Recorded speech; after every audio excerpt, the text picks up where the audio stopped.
Time now for the WTV report. Let's take a look at the headlines.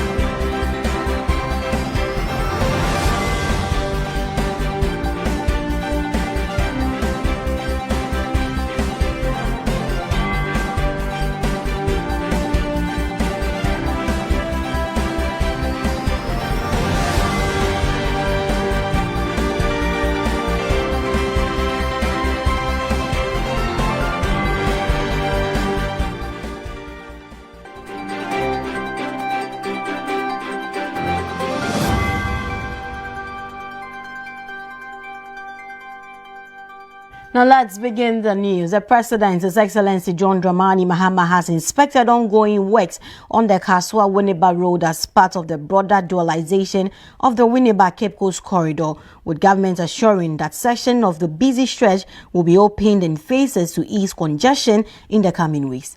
The inspection also highlighted steady progress on the Winneba-Mankasim section, currently about 25% complete, with key drainage, road formation and interchange works underway. Belinda Anankwansa has more of this report.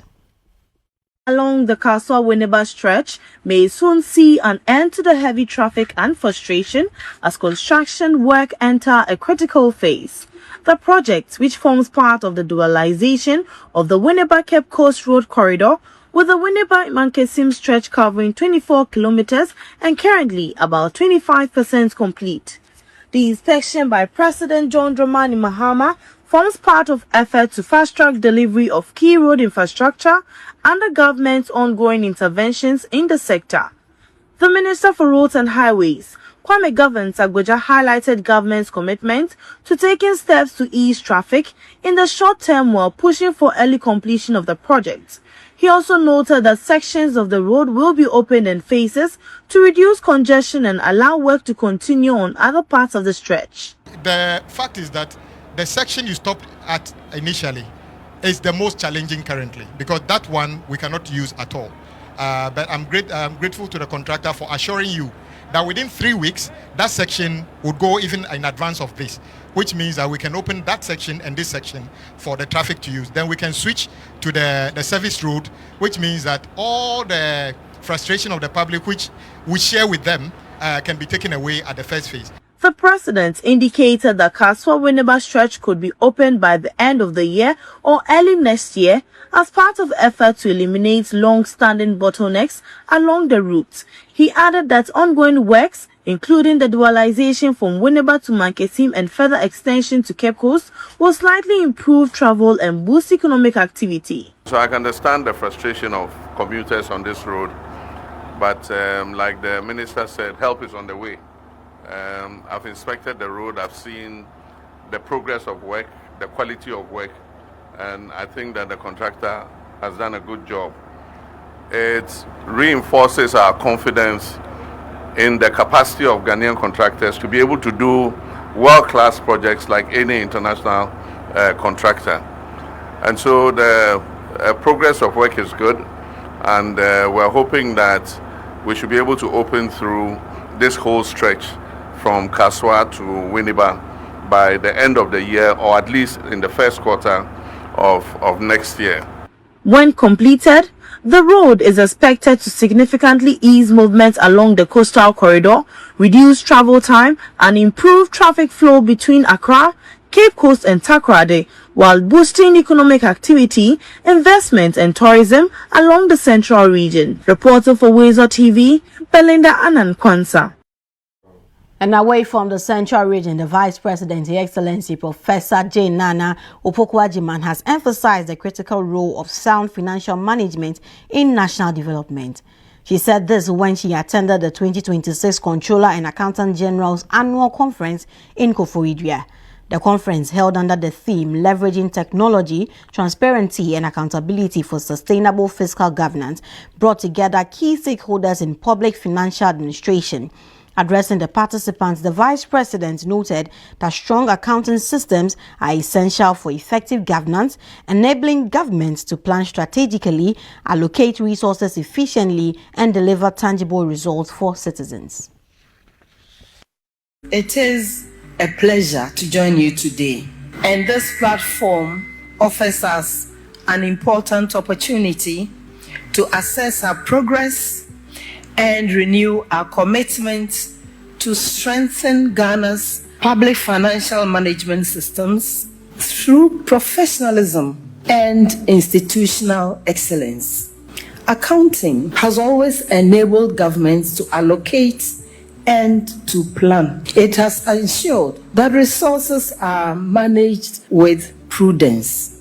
Yet history reminds us through painful episodes what happens when accounting systems do not live up to their task. Ladies and gentlemen, your work sits at the very heart of national development, as fiscal governance is essential for maintaining Ghana's national progress. And the theme of this year's conference aligns with the Government of Ghana's policy direction as outlined in the budget statement and economic policy. With that in mind, over the past year, government has aimed.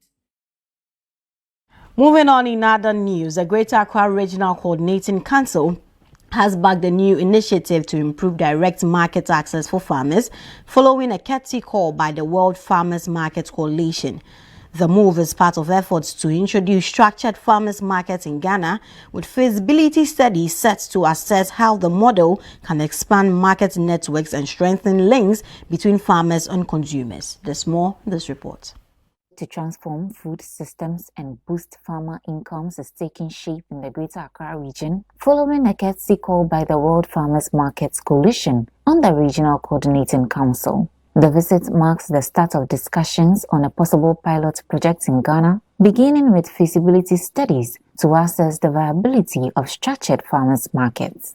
Chief Director of the Council, Lillian Baika, says the region is ready to support the process, with technical teams on standby to collaborate and ensure the success of the study. We are available to assist them. We have the regional agri department, and the staff are ready to collaborate with them to undertake the feasibility studies. So we are ready to collaborate. We are always available to assist in any way that they want us to do.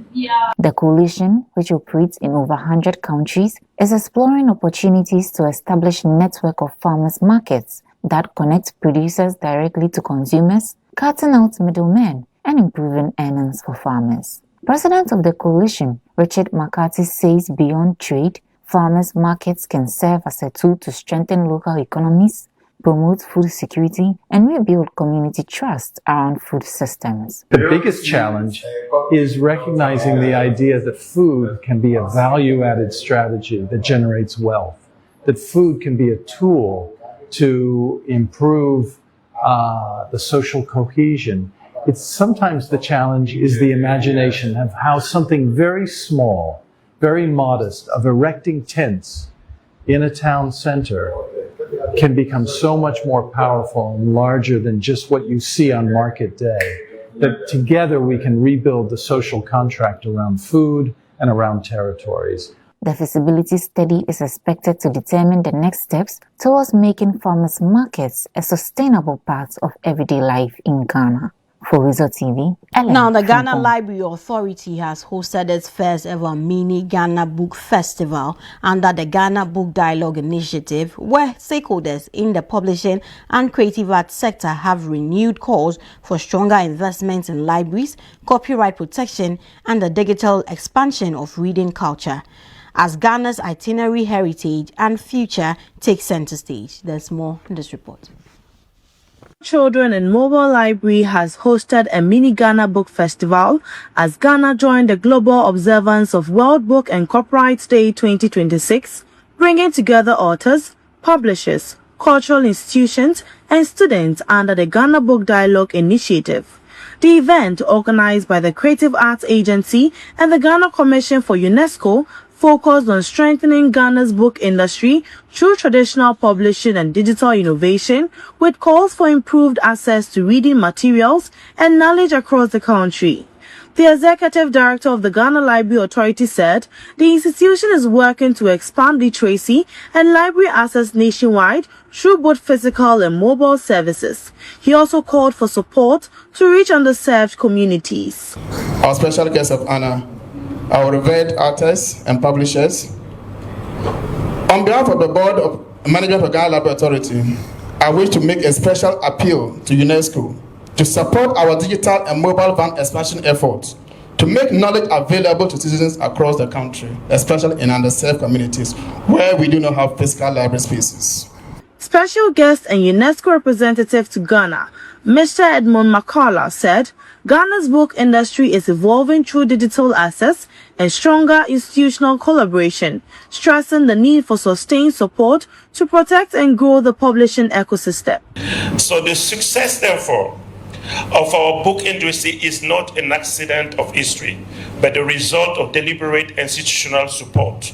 We must commend the Ghana Library Authority for redefining the modern library, not just as a quiet building of dust shelves, but as a dynamic tech hub where the Hands-on Library project has inspired thousands. The festival also honored 4 of Ghana's literary icons: Professor Martin Owusu, Professor Kofi Anyidohu, Professor Lade Wosomu, and Dr. Mauli Eje for their outstanding contribution to literature, poetry, drama, and national cultural identity. The event ended with renewed commitment to promoting reading culture, protect intellectual property, and expand access to knowledge for young people across Ghana. Reporting for WTV, Belinda Annan-Kwanza. And away from the library, Chief of Staff Julius Deborah marked his 60th birthday with a heartfelt celebration that doubles as an act of generosity, extending support to children at the Village of Hope in Gomwafete. Speaking on his behalf, legal advisor to the President, Marietta Brew, noted that Mr. Deborah chose to commemorate this milestone by giving back to society. She also encouraged the children to remain dedicated to their studies, work hard, and hold firmly to their dreams. Atmosphere filled with smiles, laughter, and gratitude. Children at the Village of Hope were treated to a special birthday celebration in honor of the Chief of Staff, Honorable Julius Deborah. Even in his absence, his presence was deeply felt, a reflection of a man known for putting others first. The celebration was marked by a party for the children and donations, turning what could have been a quiet milestone into a meaningful act of kindness. Speaking on behalf of the Chief of Staff, legal advisor to the President, Madam Marietta Brew, shared his message of love and encouragement to the children. I was sitting next to one little child. He says he's called John Arthur. And I asked him, what do you want to be in the future? And he said, I want to be president. And I said, wow. And I asked him, so what do you need to do to become president? He says, I need to work hard. So to all the children, he says, work hard, you can be anything that you want in the future. For the management of the Village of Hope, the gesture speaks volumes about the character of the Chief of Staff. Mr. Fred Asare is the proprietor for the Village of Hope. After 60 years, the life of that child that was born is nothing but, or has been nothing but extraordinary. He has now become an exceptional Ghanaian. He has lived a life of leadership, service, and national impact.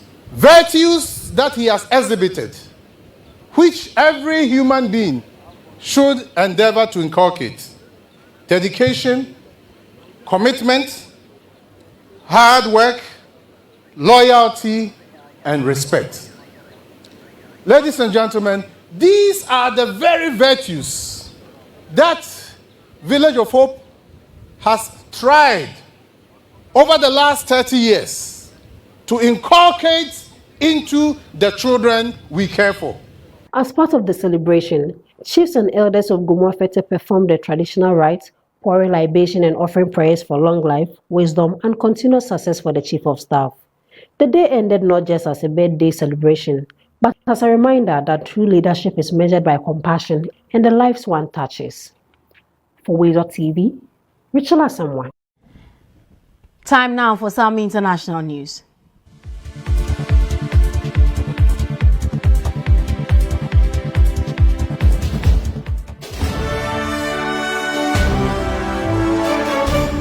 And getting into the international news, Meta will cut thousands of jobs next month as it spends more than ever on artificial intelligence projects. The company told employees in a memo on Thursday that it plans to cut 10% of its workforce, roughly 8,000 staff. It said it will not also fill thousands more open jobs as it has been hiring for. A key reason for the layoffs is Meta's increased spending in other areas of the company, including AI, for which this year will spend $135 billion. This is roughly equal to the amount it has spent on AI in the previous 3 years combined.